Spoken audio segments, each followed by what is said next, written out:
Welcome back to World War Live, everybody. I'm your host, Conrad Franz, here on a Wednesday, the 1st of July, here at 7:51 p.m. here in Texas. I want to thank everyone for tuning in this evening, not here on the normal Tuesday evening regiment schedule as it was my birthday yesterday. So you are looking at a 28-year-old unk. That's right. It's basically over.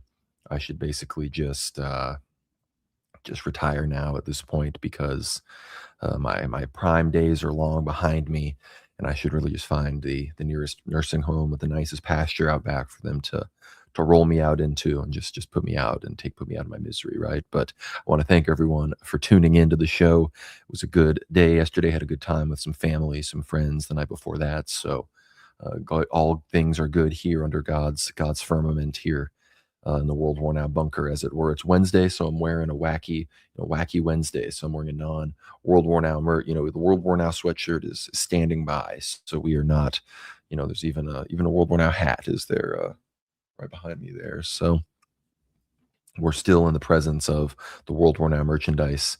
So I hope everyone can forgive the change in schedule. Most people are used to tuning in on Tuesdays, but here we are Wednesday, bringing you your fix of World War Live. We're going to be getting into some news about the Supreme Court decision about birthright citizenship.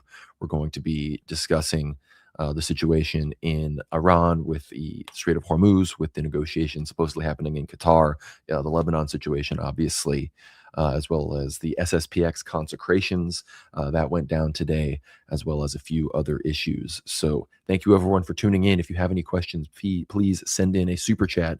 We already have $20 from Jonathan Kelly. Thank you, Patriot. Birthday money from Grandma N. Well, thank you to Grandma N, and thank you, Big J. Kelly, one of the biggest supporters of the World War Now, noetic war effort that we are waging here against the forces of darkness and coal. But thank you so much for tuning in, everybody. We got Scoo Scurrier, Luke RB, Stephen Sterling, Parasocial Turpentine, a whole bunch of other people hanging out in the chat. So thank you so much for tuning in. If you have any questions, like I said, feel free to send in a super chat and I will read it, address it, be subjected to it. It is what it is. You pay, I respond, like the sort of paid monkey that I am, clapping on the screen for your enjoyment. But again, thank you all for giving me your Wednesday evening time. I see some people have sent a buy me a coffee message. I will get right to that. But before we dive into the analysis, I want to encourage everybody to visit worldwarnow.co. That's right. Please become a paid supporter over on the Substack. It's linked down below. If this is not your first time tuning in, you're more than familiar with the World War Now Substack. It's our home base. It's where the episodes all drop. You can watch the live streams there as well. Of course, we are currently multi-streaming to YouTube, Substack, and X. So follow us across all of those platforms. And again, worldwarnow.co is our home base.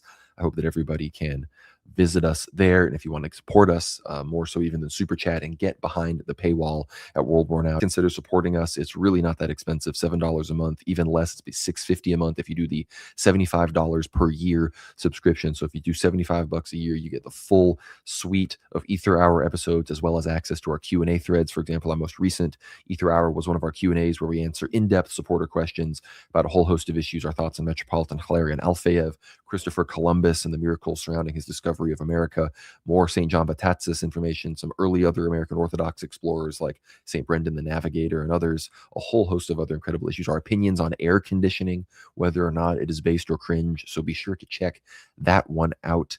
If you visit the World War Now Substack, it's linked right here in the Ether Hours tab and in the Q&As tab. So again, like I said, cheaper than Netflix, cheaper than Disney Plus, and you get hundreds of hours of content. Look, I'm not sure you're going to find anything on Disney Plus or these other places that you're going to be able to watch for hundreds of hours, except for maybe The Simpsons or something. So really great investment. We have our other recent Ether Hour episode here, discussion with former Defense Minister of Lebanon, Yaqub Saraf, all about everything going on in Lebanon, Iran, the Memorandum of Understanding, the Strait of Hormuz, Hezbollah, new governments potentially forming in Lebanon, civil war opportunities. So whole situation there.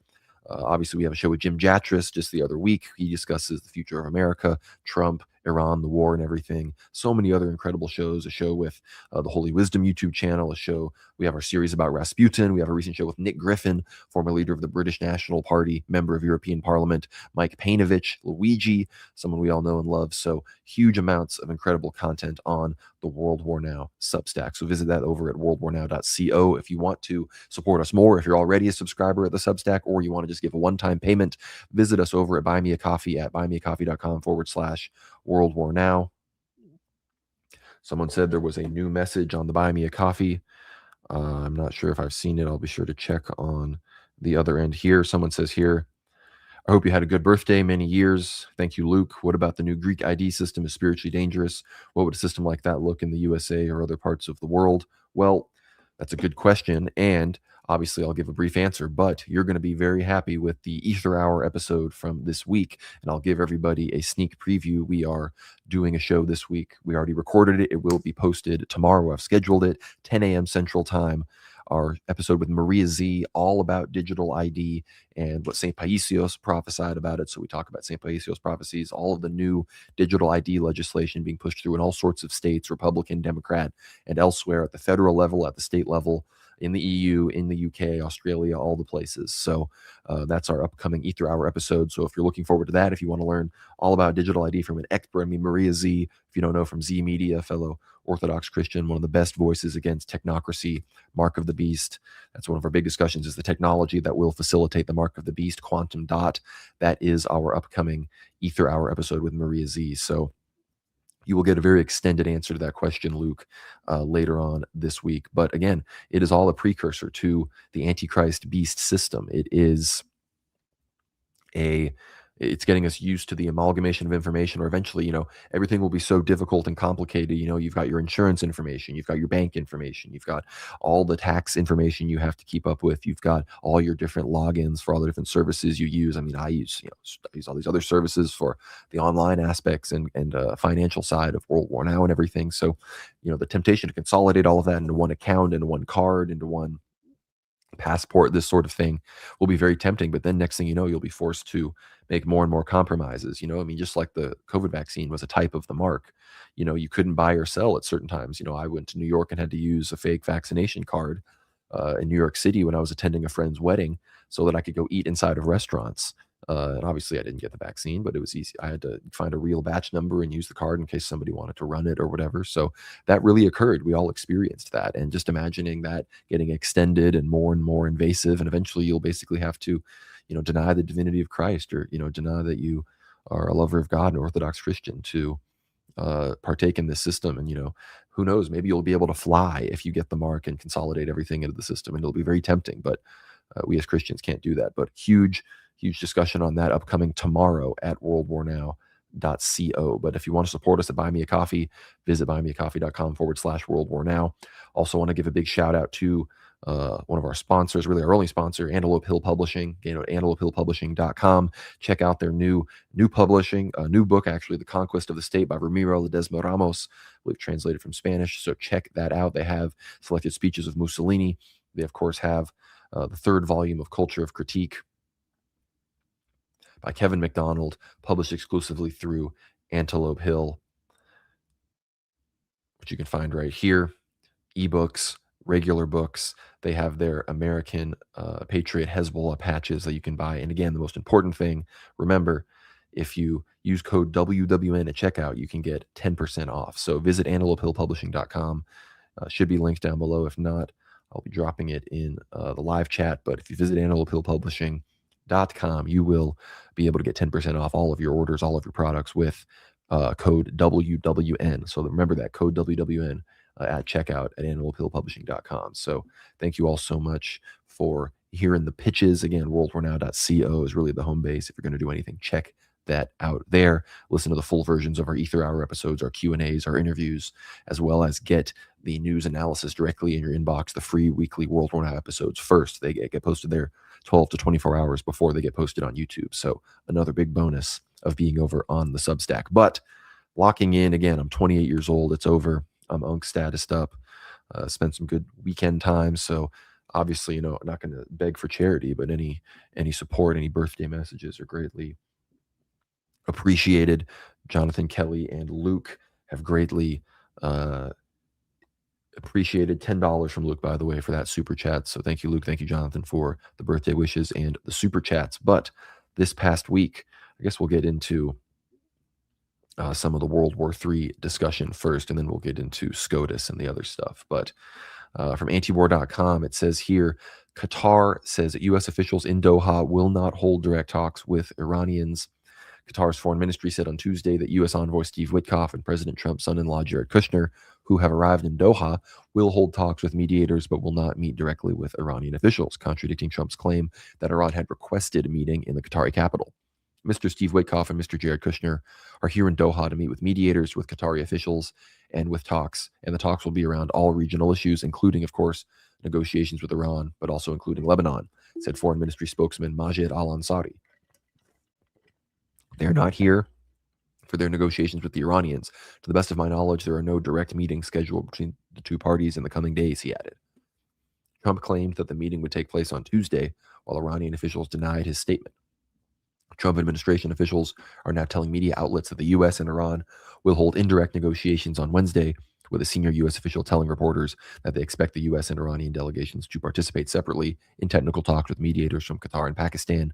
Iranian Foreign Ministry spokesman Ismail Bagaya also suggested indirect negotiations will take place, saying that what will likely happen in Doha tomorrow is a discussion on the implementation of certain clauses of the MOU, including the release of Iran's frozen assets, which will be conducted with Qatari officials. Bagaya added that he emphasized that no meeting at any level with the American side has been scheduled for the coming days. The U.S. and Iran are at odds over several core parts of the U.S.-Iran Memorandum of Understanding meant to end the war, including the Strait of Hormuz, the continued Israeli war in Lebanon, and the issue of Iran's frozen funds. Iranian officials have said Tehran will not hold talks with the U.S. on a long-term nuclear deal until these issues are worked out. And of course, America is contesting Iran's ability to control the Strait of Hormuz with tolls, with fees, in conjunction with Oman or without. And Oman apparently has proposed a Strait of Hormuz plan that involves collecting fees.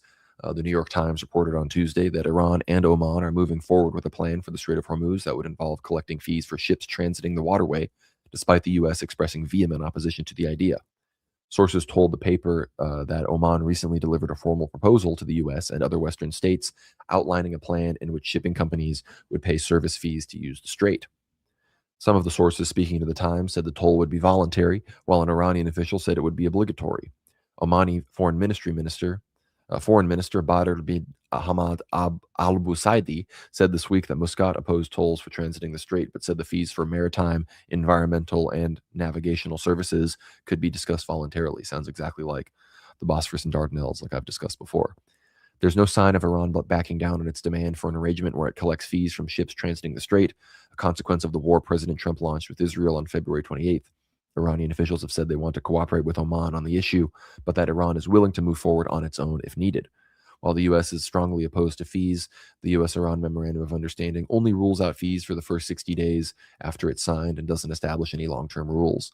It states that Iran will conduct dialogue with the Sultanate of Oman to define the future administration and maritime services in the Strait of Hormuz. And that's why this meeting in Qatar supposedly had to happen, because America and Iran had been exchanging fire for several days over the over the Iranian strikes with drones on ships attempting to transit the strait. So we have $5 from Jonathan Kelly. Happy birthday from Alex Soros. He says it would let him super chat Soros. Wow, that's crazy.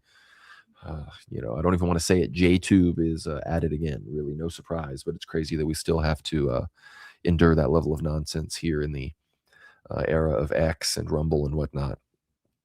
$20 from MR Christ is King. Thank you, Mike. It says happy belated birthday, Conrad. Thank you, sir. It's greatly appreciated. Hopefully, we can get the big man himself on the show soon. And a happy birthday to him. You know who I'm talking about. So it's actually his birthday today on July 1. So you know who I'm talking about, Mike. Say happy birthday to him and thank you for the $20 Patriot. But the Strait of Hormuz situation is concerning. Obviously, the strait is flowing somewhat more than the pre-MOU levels, but it is still far, far away from the pre-Purim war point that it was at in the past. So currently the situation in Lebanon is also still very much going against the memorandum of understanding, Israel has expanded in certain areas, continues to bomb across southern Lebanon, is doing bombings and destructions and demolitions in Beit Hanun, making sure that they are cementing their presence there, destroying homes, entire neighborhoods, things they claim are Hezbollah strongholds, whether they are or not. It doesn't really matter to them. But we have here from Dave DeCamp, Israeli Prime Minister Benjamin Netanyahu visited Israeli-occupied southern Lebanon on Tuesday and vowed that Israeli troops will not be withdrawing anytime soon. Our insistence is that we will not leave southern Lebanon until the threat is removed, Netanyahu told Israeli troops, according to a statement released by his office. And as long as Hezbollah is armed, here we'll share this tab, and I will show, there's some pictures here. According to, as long as Hezbollah is armed and present here, posing a threat to us, we will remain here. The Israeli prime minister also boasted of the mass destruction of southern Lebanon villages, which he framed as necessary to create so-called security zones in territory near Israel's border. These security zones are a paradigm shift. The meaning is that we no longer allow any army of terrorists to have a foothold on our border. We push them back. That is what we are doing. And we destroy above ground and underground basically anything that served them as a means of attacking us, Netanyahu said. Infiltration, attack, terror tunnels, terror villages, all of that is eliminated. Yeah, terror villages. Okay, dog.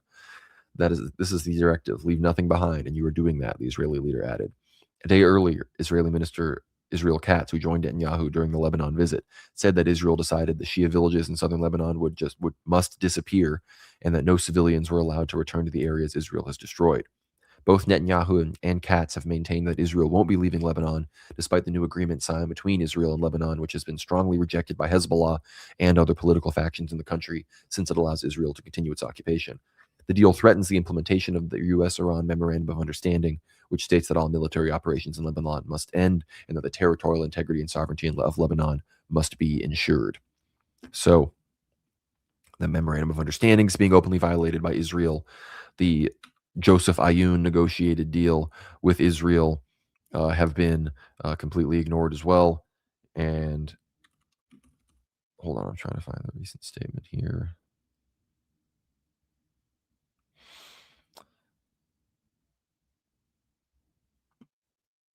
Basically, yeah. So all of these are completely arbitrary, which shows you again that Israel is in the driver's seat in these situations, and any attempt by America and every other party involved to get to some kind of peaceful settlement will be, if Israel is not restrained, none of that matters. That is the fundamental reality that we are in. And of course, just today, Trump said the Iranians have come a long way. We hit them very hard last week. I think they are fine. There's other reports saying that he is still mulling major military options. J.D. Vance said that President Trump pursued the memorandum of understanding with Iran to allow trapped oil tankers in the Persian Gulf to escape and refill the world's oil stocks, and then see if America's negotiation power over Iran holds. So again, we've talked about this before. A lot of people talked about how fundamentally America is simply extending their refueling time. They're getting more missile interceptors. They are getting more. Again, they're getting more oil out. They're refilling America's strategic oil reserve. And they are very much shoring up again. I mean, there's still positions in place. They do these strikes on coastal Iran. They have the positions to do that at any moment, whether it's bases in the UAE, Saudi Arabia, whether it's the ships that are still, they're not blockading Iran, but they're still there, and new shipments and new, what is it? Here we go. U.S. Navy Wasp-class amphibious assault ship, the USS Boxer, and the San Antonio-class amphibious transport dock, USS Portland, are now operating in the CENTCOM area of responsibility, having arrived from PacificCom. The 11th Marine Expeditionary Unit, consisting of around 2,200 Marines, is on board the USS Boxer. The Boxer is different from the America-class amphibious assault ship, the USS Tripoli, which is also already in the CENTCOM unit due to it having a well deck, allowing the ship to launch watercraft for ground invasions and allowing armored vehicles to dock on land. This gives the U.S. Marine Corps more options for a ground invasion against Iran. So again, this MOU has been signed. The blockade is no longer happening, and we aren't striking Iran, but we have more forces in Iran for an operation against one of their islands, against the coast, to actually put troops on the ground and do more than we've been doing in the past right now than we have at any point. So the idea that this is actually a downturn in the conflict is simply not true. So as far as when hostilities might renew, again, it could still happen at almost any time. And we are basically, uh, again, on the brink of this type of thing at any moment. And this has been going around as well from Israeli news and elsewhere. It says the CIA and Israel's Mossad had a secret, joint, and elaborate plan to overthrow the Iranian government during the U.S.-Iran war earlier this year. Part of the plan required armed Kurdish separatists infiltrating the western Iranian border. Vice President J.D. Vance learnt of the secret plan and immediately told Turkey's Erdogan, knowing Erdogan would reject Kurdish expansionist policies. The plan ultimately failed after Vance leaked its details. So that's the new narrative, that Vance apparently stopped this invasion from happening. I'm trying to find a statement. There was a statement from an Iranian official about how the agreement is testing America's ability to restrain Israel, but I'm trying to find what that was.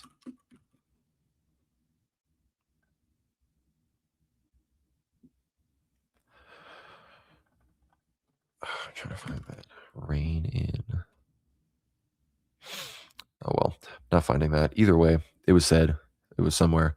But the latest from Ghalibaf and from the Iranian negotiations here, he says, Ghalibaf said, there's no truth to the rumors that we have allowed the IAEA to inspect our facilities that were bombed.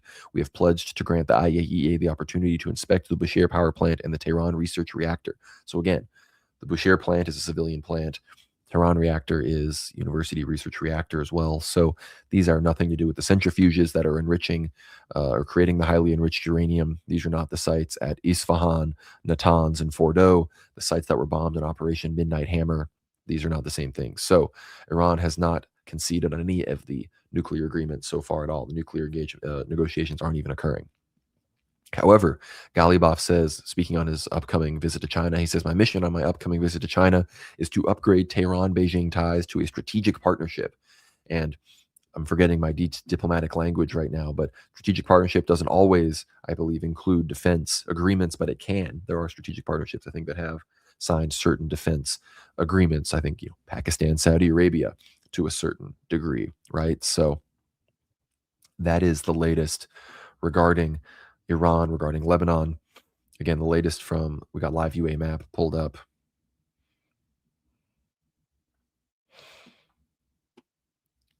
Let's refresh that. The Israeli army carried out bombing operations in the town of Beit Yahun in southern Lebanon, which resulted in large fires breaking out.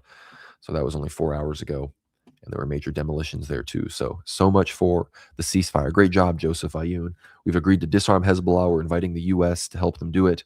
And Israel just keeps bombing us. So, I mean, at this point, I don't see how Lebanon doesn't have a civil war, and any reasonable person that isn't some kind of Saudi-funded Wahhabist or like an actual Israeli slave doesn't side with the resistance and Hezbollah and just get an actual united Lebanon that can unite against Israel, that can fight on behalf of the people of the Levant that want, to not live under Zog.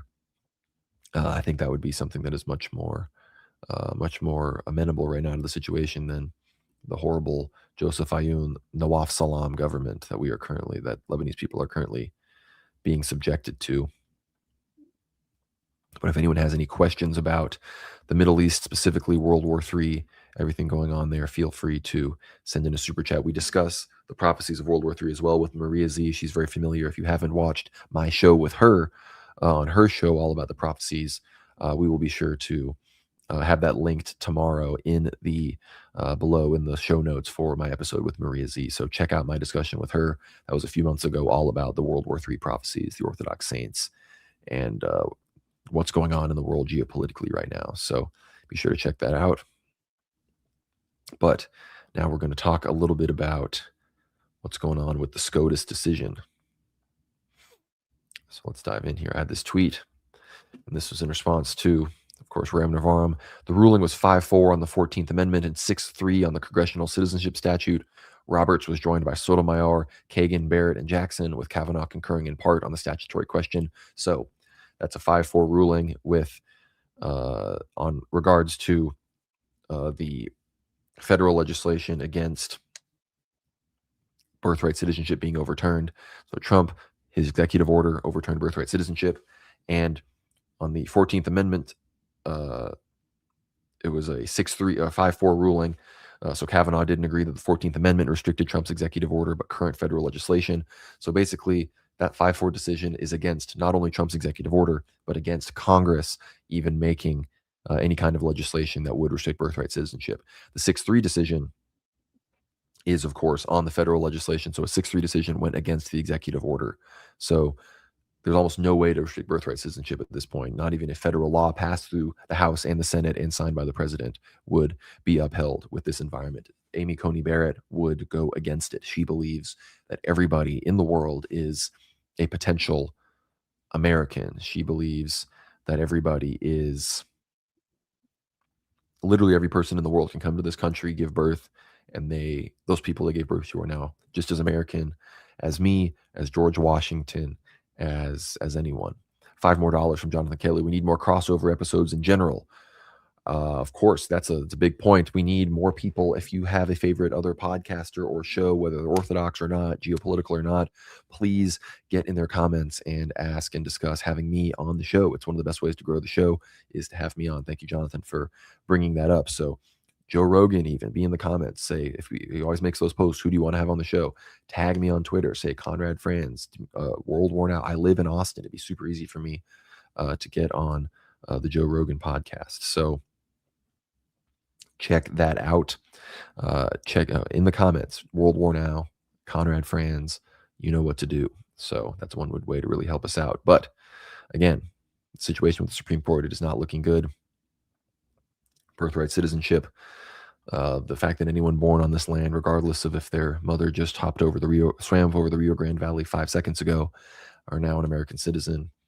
Of course, Clarence Thomas, Sam Alito, Neil Gorsuch stood against this, so good for them. But even Kavanaugh was supposed to be harder on immigration than Gorsuch, and he only kind of gave a 50-50 response. So this is why no women on the court.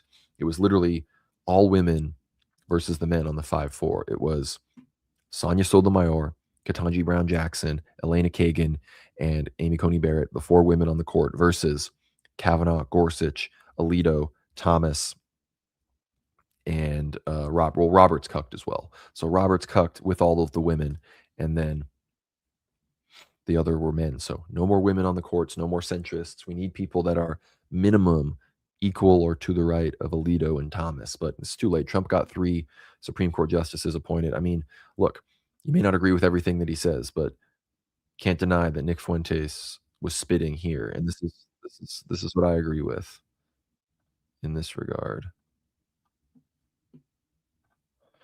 Hold on, what's it showing here?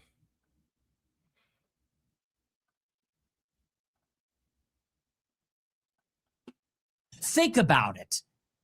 3 Supreme Court picks, a majority on the Supreme Court, the Republican Senate confirming, the Republican president nominating. You have a Republican Congress right now. You have a Republican president sending up the executive order. Literally, what is the excuse not to overturn birthright citizenship?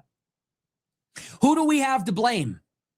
Stephen Crowder, Jack Posobiec, Benny Johnson, John Doyle, all these people. Who are we to blame from the left, from the Democrats? Who is there to blame for this failure other than President Trump and the Republican Party? Think about it. A Republican Congress could have overturned birthright citizenship with an act of federal law. A Republican president signed an executive order overturning birthright citizenship. A Supreme Court constituted, composed of 3 Trump Supreme Court picks confirmed by a Republican Senate. All 3 of them voted to shoot it down. What's the excuse?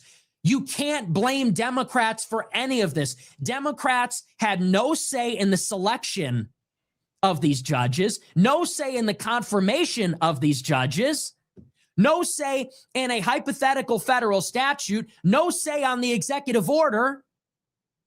This failed because of Republicans. It's true. Again, the purpose of a system is what it does, right? And Republicans, they can get tax cuts for corporations. They can, they can't, again, the mass deportations, that wasn't sustainable against media pressure. Birthright citizenship, again, you appoint 3 court justices. You have a majority in the Senate, the House. You have the presidency 2 different times now, and you can get it done. It shows you that fundamentally the system that is the United States is not it exists to milk and oppress the white Christian majority. And that is the point that I want to get to here that I tweeted out. Everyone be sure to check me out on X at GnomeRad. I was spitting here in my opinion. But yeah, the ruling was 5-4. This is my response to the ruling on my birthday. Great birthday present to have the great replacement confirmed into American law. I said, I love America, but at a fundamental level, the United States as an entity is dead on arrival. And there's far too much Enlightenment nonsense baked into the cake, and the demographic situation is effectively cooked beyond repair. I will always support nationalist causes in the U.S. on principle, but this is why the prophecies of the Orthodox saints, the growth of the Orthodox Church, the future of World War III, and the end of the U.S. as the locus of world political power is what will move history forward. Any form of American empire or revived unipolarity will be fundamentally anti-white and anti-Christian, even if it claims otherwise, like our current government, just like it has been for decades, acting as the Jewish world police. The prophecies of the Orthodox saints warn of much calamity to come to America, and while the true heritage American nation, white Anglo-Celts, may be able to carve something substantial out of the North American continent, I don't see the U.S. government in its current form being wielded for good in any capacity. And again, that shows you the Constitution is not capable of supporting itself under the current system. There needs to be somebody that is capable of stepping outside of that and wielding the American nation, the ethnos, the people, the true patriots as a vehicle to making America great again, right? To restoring demographics in this country, to drawing a line in the sand, whether literal, proverbial, at the current borders, or we have a demilitarized zone where we push people out, and then we got the ethno state or something up above. Who knows, right? But I think in many ways the current system is unsustainable. And I want to pull up just to make it clear how absurd this is. Right here.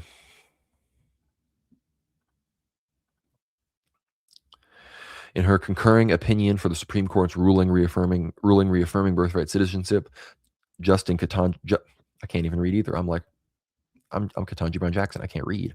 Justice Ketanji Brown Jackson wrote that those who championed the 14th Amendment after the Civil War understood the assignment, borrowing a phrase from TikTok. So this is an actual ruling from the Supreme Court of the United States of America that a justice of the court wrote in a very high-profile case that will be enshrined in American law for history, will always be on the books as this. In the aftermath of the Civil War, those who championed the 14th Amendment, both within and beyond Congress, understood the assignment. Their work product used language that transcended race and religion, and thereby changed and broadened the meaning and freedom for all Americans. Instead of the limited salvo, the rest of it isn't important. She said she understood the assignment. There's another ridiculous example in here that all right, we don't need. It's Twitter, we have to be careful on Twitter. Things that are allowed on Twitter are not allowed on YouTube. But just absurd. I mean, the level of idiocracy, of clown world that we're reaching is insane. And again, like I said, the purpose of a system is what it does. America has to be separated from the United States. America, the nation, is, yes, at one point the United States represented that in the 20th century. Yeah, that nation did fight World War II. It's not to say that nation isn't capable of being wielded by Jewish oligarchy. So we have to remove ourselves from the Jewish oligarchy, and we have to remove ourselves not just from that, but from the system, the current constitutional rule by juridical decree under SCOTUS that we currently have, where any executive order from a leftist anti-white president is going to be approved, whereas any executive order from someone like Trump trying to remove birthright citizenship cannot make it through, even with Supreme Court justices appointed 3 times by a supposed nationalist president, yada, yada, yada, everything that Nick said. So the U.S., whether we need to form Cascadia in the Pacific Northwest, or Texas needs to secede, or we go into Mexico and create a buffer zone there, or, Florida secession, Southern secession, New England secession, or different, eventually a lot of people, I talked about this on my show with Hrvoje Moric, eventually there might become secession that will then form a new North American Union that will unfortunately be sort of globalist like the EU. Club of Rome, we get Greenland in there, Canada, Mexico, America, and it's this EU-like confederation. And look, maybe we get the white ethno state there, and it's moderately nicer than living in certain parts of America today, but it wouldn't be very much different than living in the Pacific Northwest or New England now. You'd still be part of this EU Zog confederation, most likely. So that's the situation here. $5 from Jonathan Kelly. given America is over, where to move in the U.S. to form the microstate. Coasts are all insane. The South is it's the same map where to go. Well, parts of Missouri, Arkansas are very nice. Inland Northwest, so Eastern Washington, Eastern Oregon, Idaho, Montana.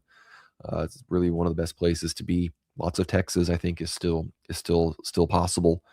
Of course, Arizona actually has a lot of promise in some places. Michigan as well, especially northern Michigan, and then you've got New England as well to start red pilling some of those imbeciles in the Pacific Northwest in New England and get them a little more racially aware, and then we can do that. But here's another follow up on that from my beloved X account here.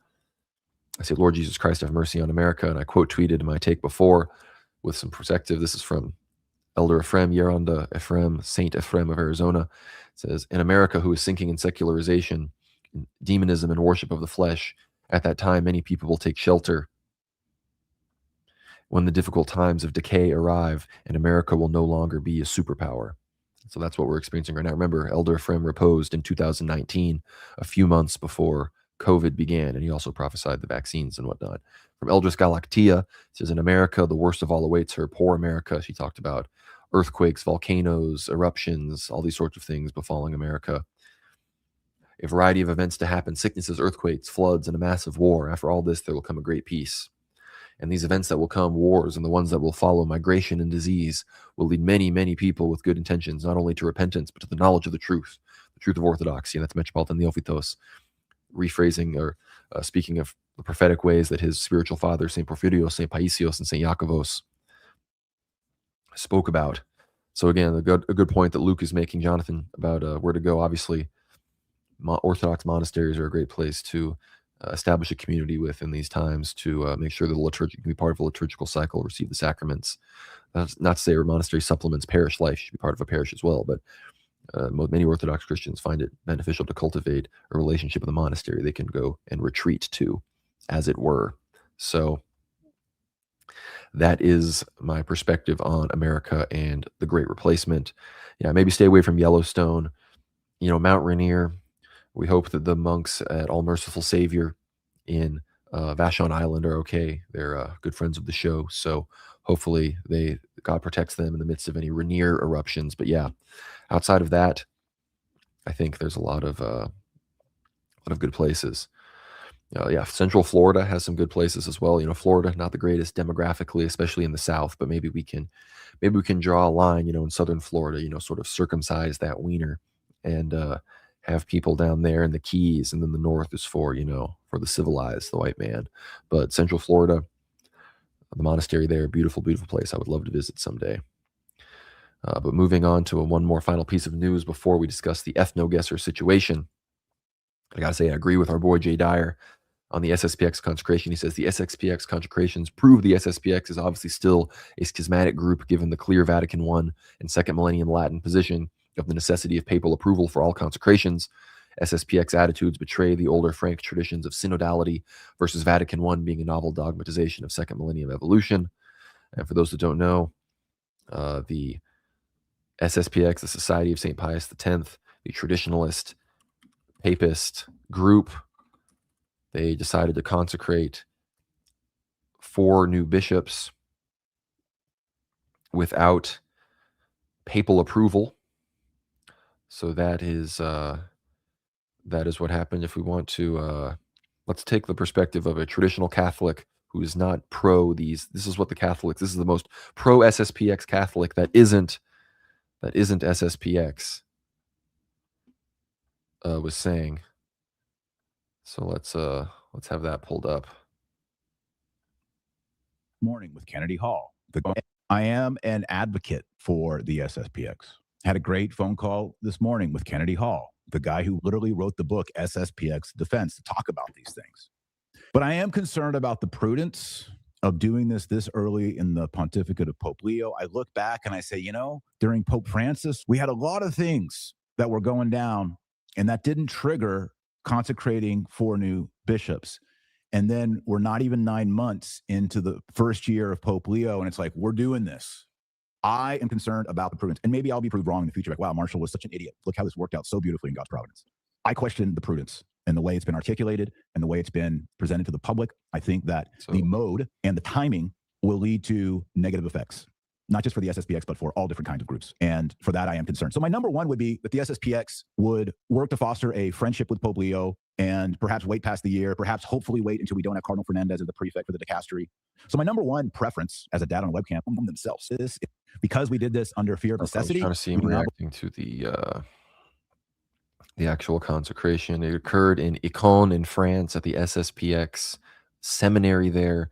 The two bishops, Bishop Fillet and the other bishop whose French name I can't pronounce, they were two of the four bishops that were ordained and consecrated by Marcel Lefebvre, who started the Society of St. Pius X in 1988. He performed those consecrations also without the blessing of the Pope, so that began the period of canonical irregularity in the eyes of the papists. Of course, all of this is just Western papist nonsense to us Orthodox. But so those same bishops are now, who were not consecrated licitly in the eyes of the Pope, are now consecrating more bishops. So Bishop Fillet and the others, and two of these bishops were American. And two of them, one was French and one was Swiss. So that is the situation. I'll play a brief clip, I guess, from the actual consecration. It occurred outside. It started raining when everything was going down. Michael in French and whatnot. And look, they wear the silly Western miters while having no beards. People talk about so there's some very basic aesthetic critiques we can make here. Look, if you're going to be wearing this big, tall mitre, this is way taller than any Eastern mitre you're going to see. You need to have the beard to balance this out. You need the beard if you're going to be wearing the big, silly fish hat. You need the beard to balance that out. Or else you just look like a Renaissance festival cosplayer. That's just what it looks like here.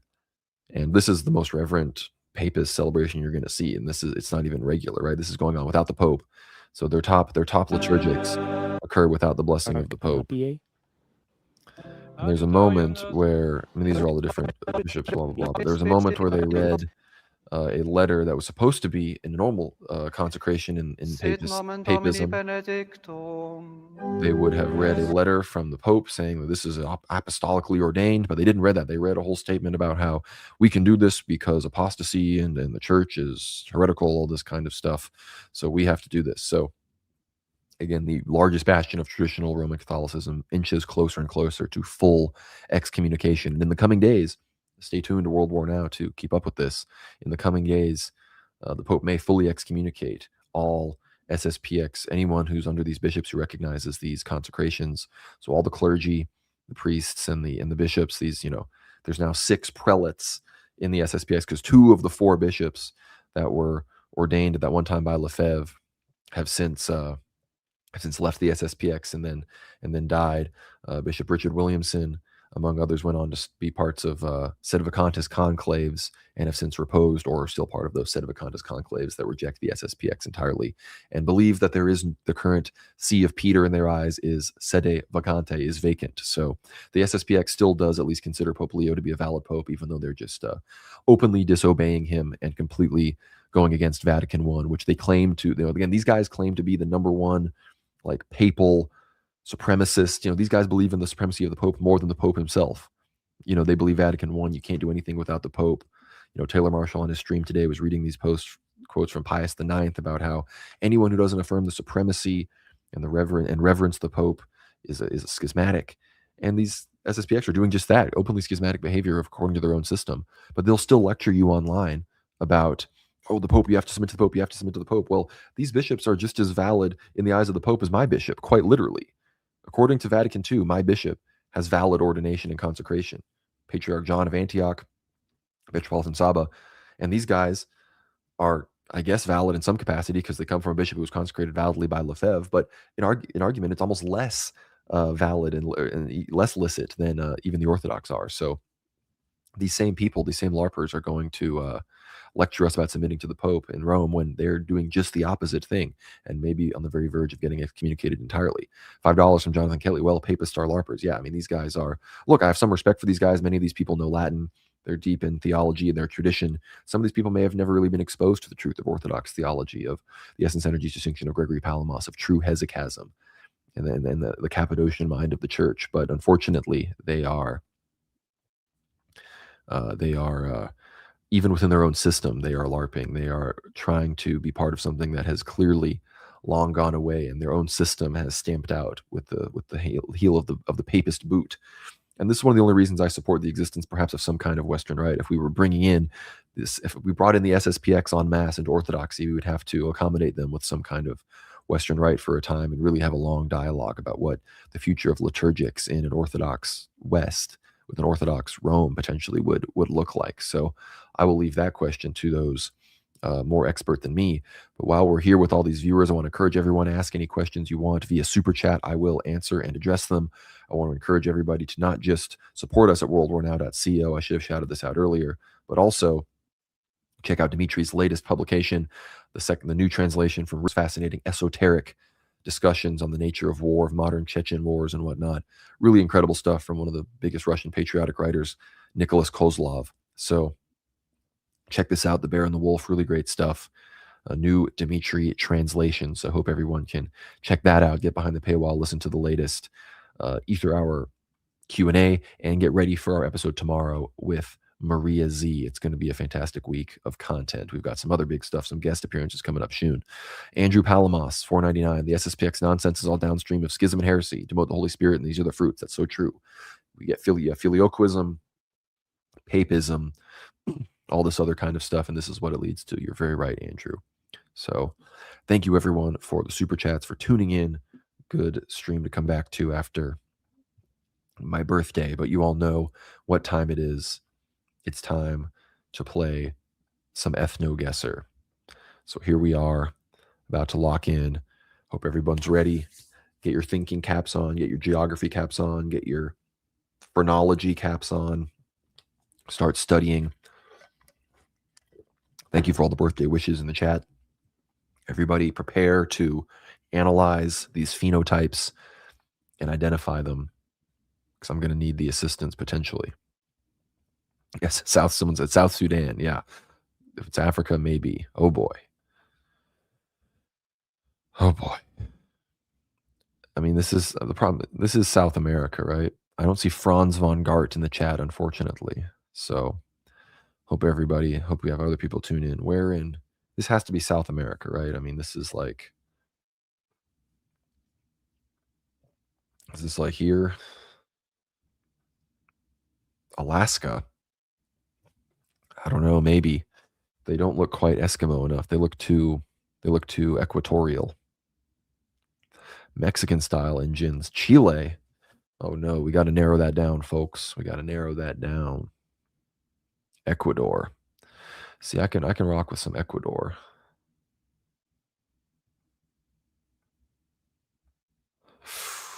Chile was correct. Who got Chile? Mitch. Mitch, we're locking in on you these days. All right, still got a 1241, but yeah, South Andid, southernmost Andid variety, somewhat influenced by Patagonid, the dominant type in Mapuche, native to Chile. So yeah, Chile would have worked. Technically, we still got in the red there, though, so got 1241. So that's where we lock in. All right, lock this one in. South Andids, that's what these folks look like. These, unfortunately, look like the average customer at Walmart in Texas. But this is Asia. But where in Asia? What kind of East Asians are we looking at here? I mean, I think we're in the high IQ triangle, I believe. I think these are highly developed civilizational entities here. These are potential honoraries even. So, I mean, what are people thinking? Are these could it potentially be Korean? People are saying Taiwan. You know, maybe we hit Taipei. East Coast China, Taiwan.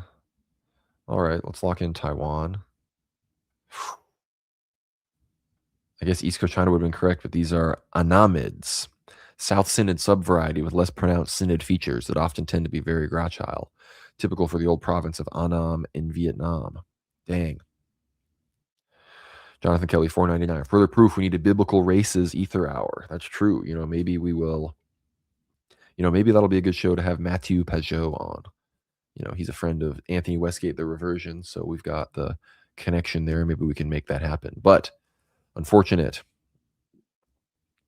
Not too far away, thankfully. Still got 1,600 points, but got to remember this. These are some pretty... Yeah, the woman should have really given it away. The woman should have shown that these were of the jungle variety.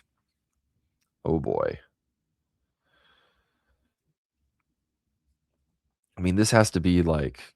This is like around here, right? Like, this has to be like Syria, Armenia, Iran. That's my guess there. I feel like we've gotten this before, but what are people thinking here?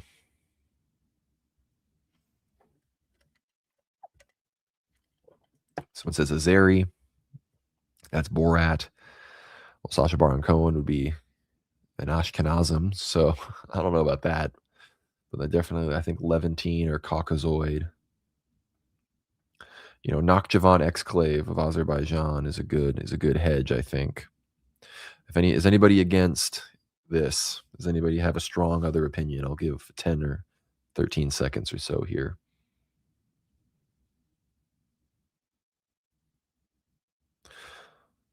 Looks a bit Balkan too, like, yeah, no.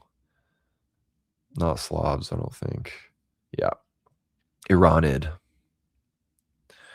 Distinctive type of the Iranian plateau, one of the main elements in Persians, especially southwestern Iran, an important element in Kurds, Talish, Galakis, Luris, extends to Afghanistan and India, where it can be found in West Tajik, starts Nuristani, Azerbaijani, and even Balti.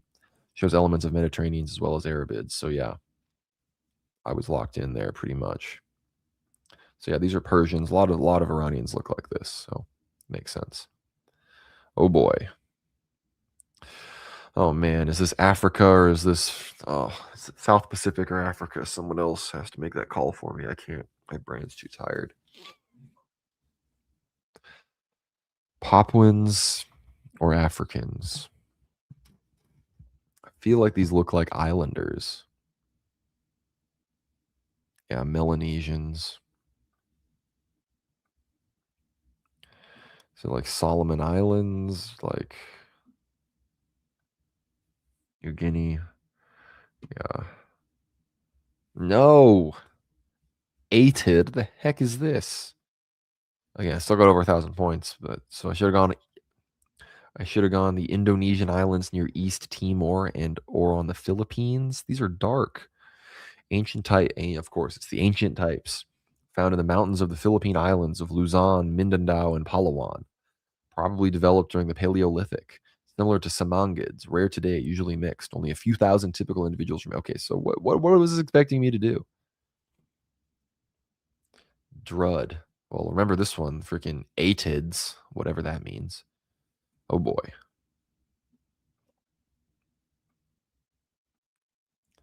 I feel like this would work with the Balkans.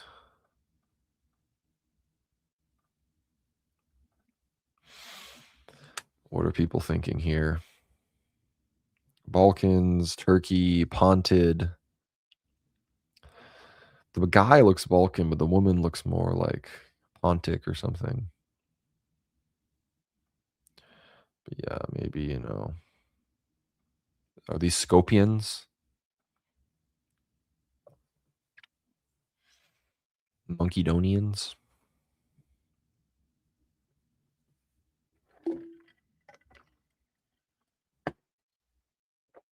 Any other input from the audience here?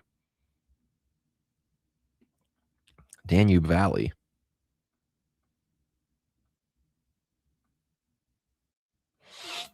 Yeah,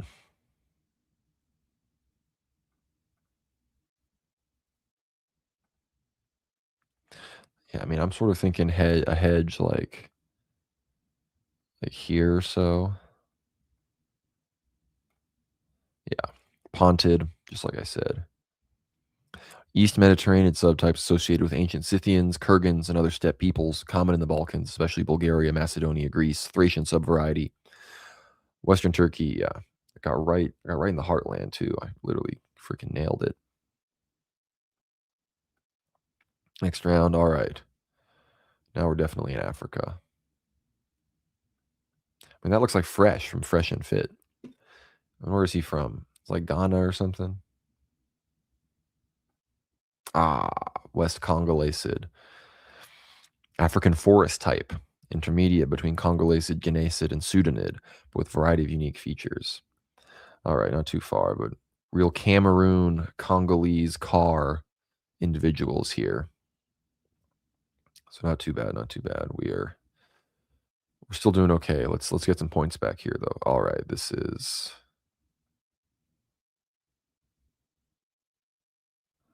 just got to be like, boom.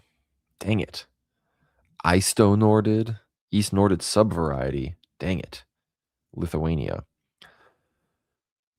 One of the last strongholds of East Nordids that are only a minority type in most of their distribution today. Played a role in the formation of Tavastid and Tronder. Dang it, I thought Sweden would work here.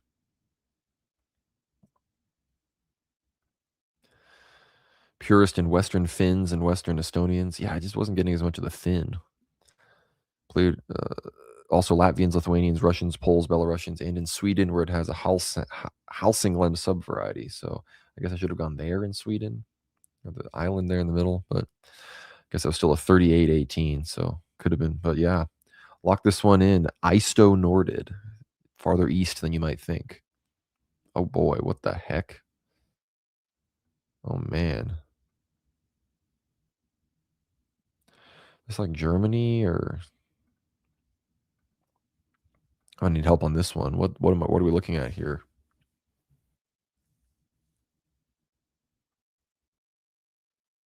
Like, this sort of gives me like British Isles.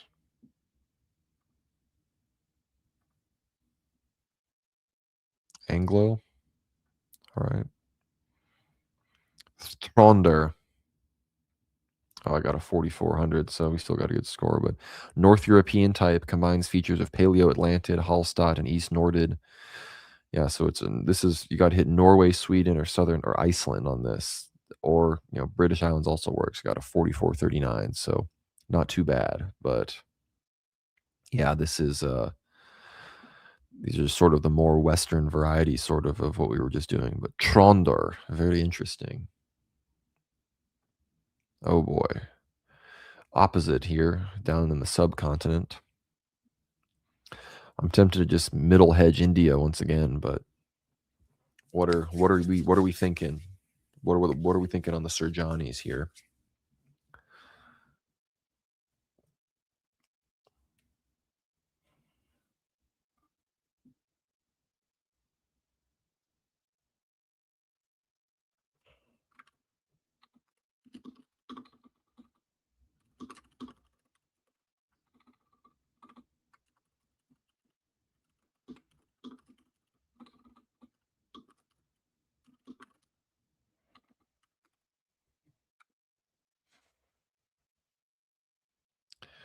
What are people's thoughts on these fine folks? Indus Valley dwellers, Iran, top third of the continent. What people are saying over here. Could maybe even be Pakistan, I guess. Not Lebanese. These people are clearly subcontinentals. All right. Indo-Iranid. Relatively recent contact type with a position intermediate between Indo-Brakid and Iranid, widespread in Pakistan, Iran, and Afghanistan. Yeah, exactly. Like Balochis. Yeah.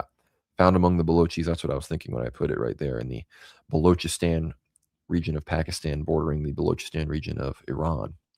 All right, one more. Let's bring it home. This has been a good round. No zeros, not even anything less than 1,000. Oh, boy.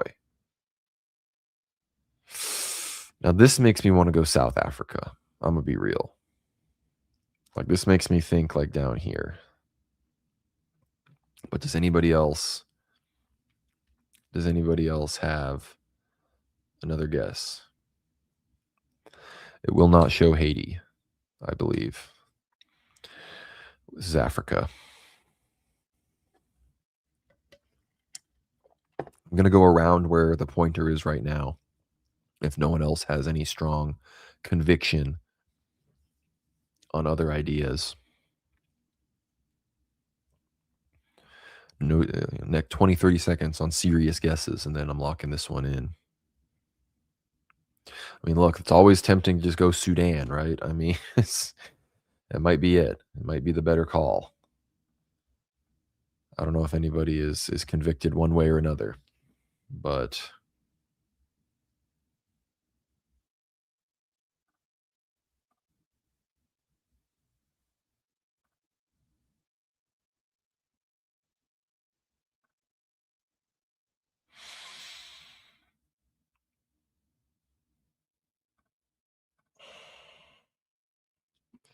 got a huge message on the buy me a coffee from Orthodox. So I want to give a huge shout out to her. Thank you. She says, many years from the big man back to you. We love you, Conrad. Thank you for all your dedication. Thank you, Orthodox. I see you in the Substack chat. Great to have you here. Huge patriot, one of our biggest World War Now supporters. So thank you to her. Huge supporter. Hope you are having an incredible day as well on the big man's birthday. Happy birthday to him. But someone says a bit more north. I mean, if it's going to go a bit more north, I got to go Sudan. But this guy's just giving me south. He literally looks like Julius Malema. Like, that's why I'm going with this. Does that guy on the left not look like Julius Malema, the leader of the EFF or whatever, the Kill the Boer, anti-white, South African, black poo-poo-pee-pee party? I'm not getting as much Uganda vibes per se. I think I'm gonna fall for the great Sudan temptation, probably.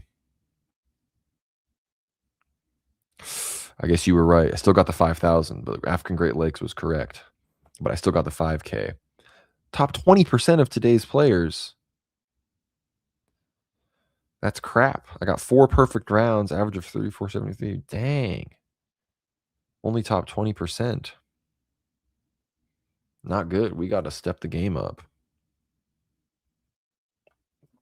And I even got the 5,000 there at the end too. Yeah, these are North Bantwood, widespread Bantwood variety in East Africa with relatively narrow noses, possibly due to Ethiopian influence. Yeah. Dang it. That was just an above average week, I think, for the average performer on the ethno guessers. So can't win them all. Can't win them all. But I want to thank everyone for tuning in. Thank you to Orthodox. Thank you, Jonathan Kelly. Thank you, MR Christ is King, for your super chats, and everybody else who has, Luke as well, for your donation on Buy Me a Coffee. Thank you so much to everyone for the support, for tuning in. Please like the stream. Leave a comment after the replay is done as well. Like the stream, whether you're watching on Substack, YouTube, X. Share the stream. It really is very, very helpful. I see no breaking news seems to have occurred while we've been going. I want to encourage everybody again to visit the World War Now Substack at worldwarnow.co. Check out Dimitri's newest translation. Check out our latest Ether Hour Q&A episode. Get behind the paywall and get all of these incredible Ether. I mean, I could scroll and scroll and scroll, and that's just the Ether Hours from this year. So check out all the Ether Hours content going all the way back to 2022 when Dimitri and I started the show. And these are evergreen episodes. These aren't necessarily breaking news. So many of them, again, we got history of the life of Rasputin.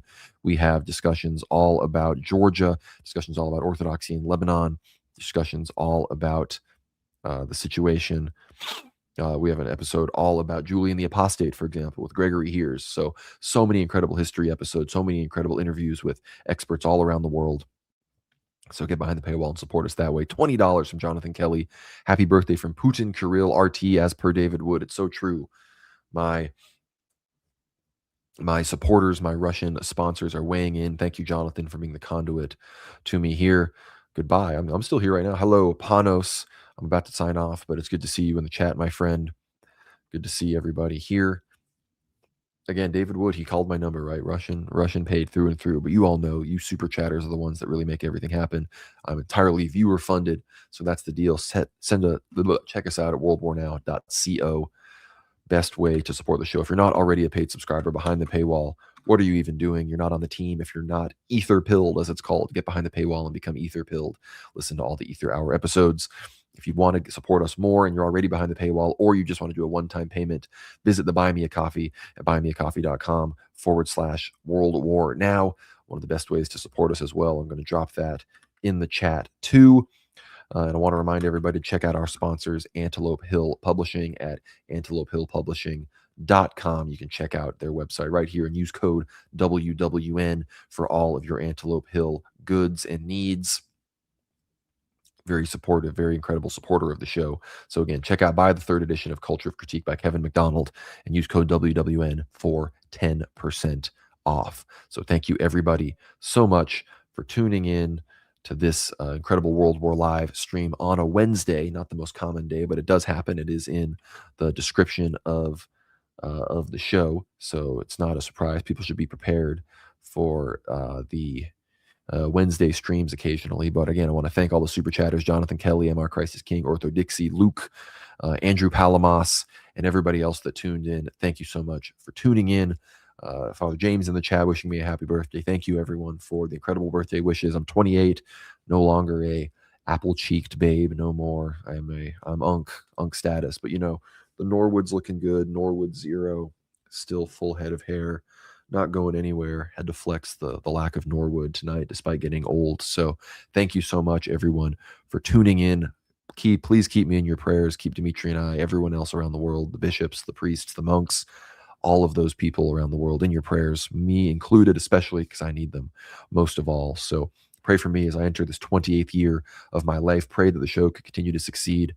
It's been a bit of a rocky road, some censorship struggles that we've been experiencing. So if you could, even if you can't support us financially, which we greatly appreciate, please word of mouth, share it with your friends. One of the best things you can do is gift subscriptions or just tell people about the show in general. So please do that. And if you want to, if you like what we do, again, worldwarnow.co is how you can support us. You find us also on Apple Podcasts, on Spotify. Follow me on X at GnomeRad. Follow the World War Now X account at @WorldWarNow_. Subscribe to the YouTube channel. Find us in all of those places. Like us, leave us reviews. All of those places have the ability to leave comments and 5 stars and whatnot. So please avail yourselves of all of those ways to boost the show. And again, worldwarnow.co, getting behind the paywall there is the best thing you can do to support us. So thank you all so much for tuning in, and I will see you guys on the next one. Huge Ether Hour coming up this week with Maria Z, and I'll see you next week, most likely back at the normal Tuesday time. So God bless, and I'll see you next time.